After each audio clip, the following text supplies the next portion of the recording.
السلام علیکم ورحمۃ اللہ وبرکاتہ۔ بسم اللہ الرحمن الرحیم۔ نائجیرین نژاد امریکی لڑکی جینسا مولنجر بیان کرتی ہے کہ چونکہ میں ایک آزاد معاشرے میں پلی بڑھی تھی، لہذا فحاشی کی لت لگی ہوئی تھی۔ جوانی کے زمانے میں میرے چار بوائے فرینڈز تھے اور ہر رات کوئی نہ کوئی میرے پاس ہوتا تھا۔ اسی دوران میں عمل غلاظت کی وجہ سے ہی مجھے گلے کا کینسر ہو گیا، اور جب میں 24 سال کی ہوئی تو ڈاکٹروں کی طرف سے میرا مرض ناقابل علاج قرار دے دیا گیا، یہاں تک کہ میرے اپنے خاندان نے مجھے ایک فلاحی ادارے کے سپرد کر دیا، جہاں پڑے پڑے میں موت کا انتظار کرنے لگی۔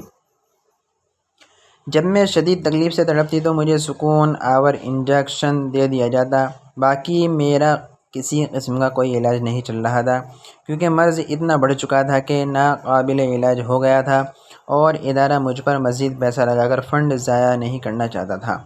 اس ادارے میں رہتے ہوئے میں نے اپنے تمام دوست، احباب اور بوائے فرینڈ سے مدد طلب کی، مگر جب سب کو یقین ہو گیا کہ میں زندگی کے آخری کنارے پر پہنچ چکی ہوں، جہاں سے واپسی کی کوئی امید نہیں، بس موت کی آمد کا انتظار ہے، میں روتی اور تڑپتی، مگر چونکہ میں اب ان کے کسی کام کی نہیں تھی، لہذا انہوں نے میری کسی بھی قسم کی مدد کرنے سے انکار کر دیا، یہاں تک کہ میرے بلانے کے باوجود فقط میری دلجوئی کرنے کی خاطر بھی وہ لوگ میرے پاس آنے کے لیے تیار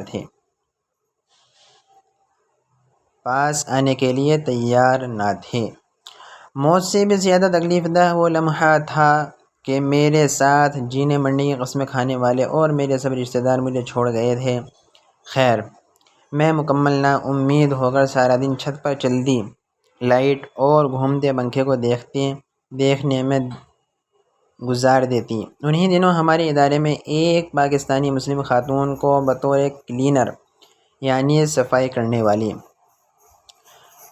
کو ملازمہ رکھ لیا پورے عملے میں، بلکہ اس ادارے میں وہ واحد مسلمان تھی۔ چونکہ سب سے جوان لڑکی میں تھی، لہذا اس کو سب سے زیادہ رحم بھی مجھ پر آتا تھا۔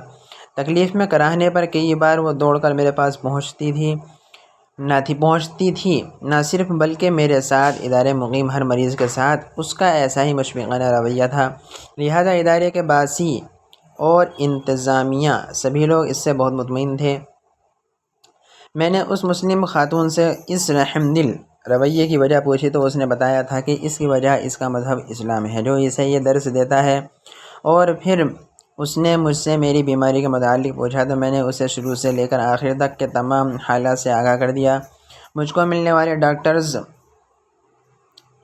اور NGO کے تمام لوگوں میں سے واحد وہ پاکستانی مسلم خاتون تھی جنہوں نے مجھے کہا تھا کہ تمہیں کچھ نہیں ہوگا، تم بچ جاؤ گی، اور یقین کریں اس کے الفاظ میرے لیے صحرا میں پیاس سے تڑپ کر مرتے ہوئے شخص جیسے تھے جس کی موت سامنے ہو اور اچانک برسات شروع ہو جائے، یہاں تک وہ انسان سیراب ہو کر پانی پی لے۔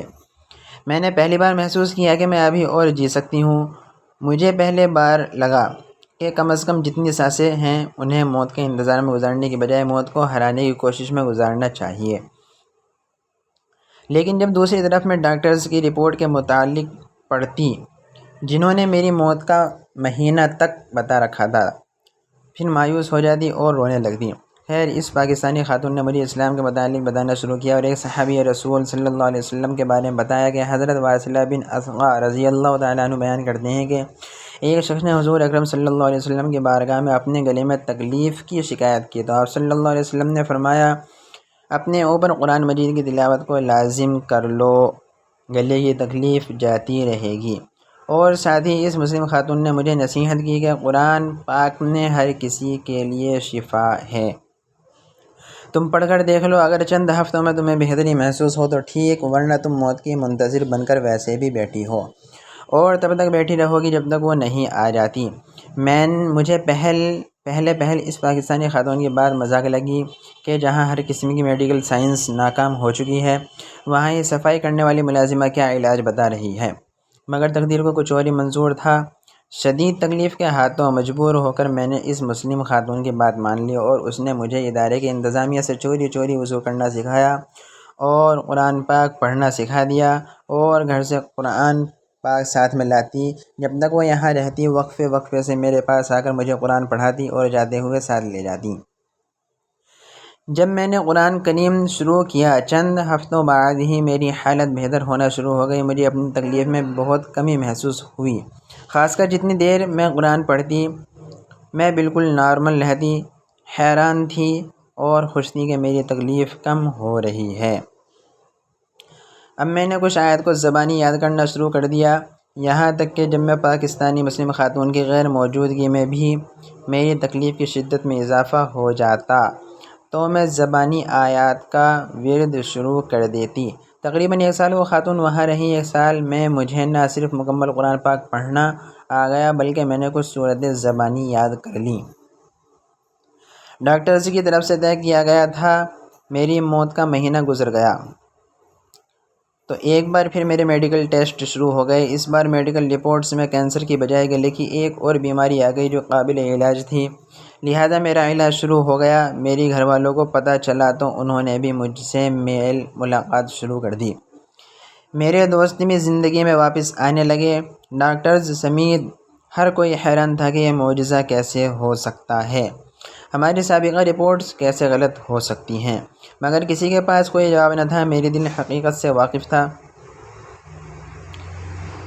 جب میں مکمل صحت یاب ہو گئی تو میں نے اس پاکستانی مسلم خاتون کو ڈھونڈنا شروع کیا۔ میں نے اپنی آنکھوں میں آنسو لیے اس مسلم خاتون کو ڈھونڈنے کے لیے در بدر پھر رہی تھی تاکہ میں اس کا شکریہ ادا کر سکوں جس نے صرف مجھے علاج بتایا بلکہ مجھے راہ راست بھی دکھایا۔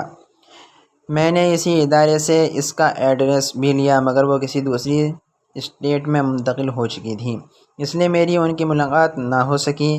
میں نے قرآن کا معجزہ اپنی آنکھوں سے دیکھ لیا تھا۔ اب مجھے یقین ہو گیا تھا کہ اسلام ہی سچا دین ہے اور جو قوانین اسلام نے انسانیت کے لیے بنائے ہیں انہی پر عمل کرنے میں ہی انسانیت کی فلاح ہے۔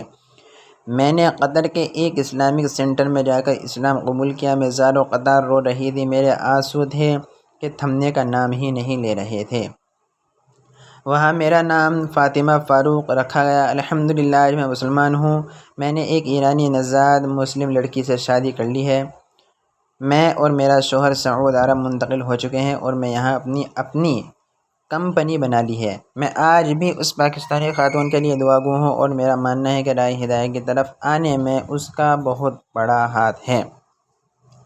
ناظرین، دین حق کا مل جانا اللہ کا خاص کرم ہے۔ اللہ پاک ہمیں دین اسلام پر دل و جان سے عمل کرنے کی توفیق عطا فرمائے، آمین۔ دوستو، ہماری اگر ویڈیو آپ کو اچھی لگی ہو تو آگے شیئر کر دیں، ہمارے چینل کو سبسکرائب کر لیں اور بیل آئیکن کلک کر لیں تاکہ ہماری آنے والی ویڈیو سب سے پہلے آپ کو مل سکے۔ جزاک اللہ خیرہ۔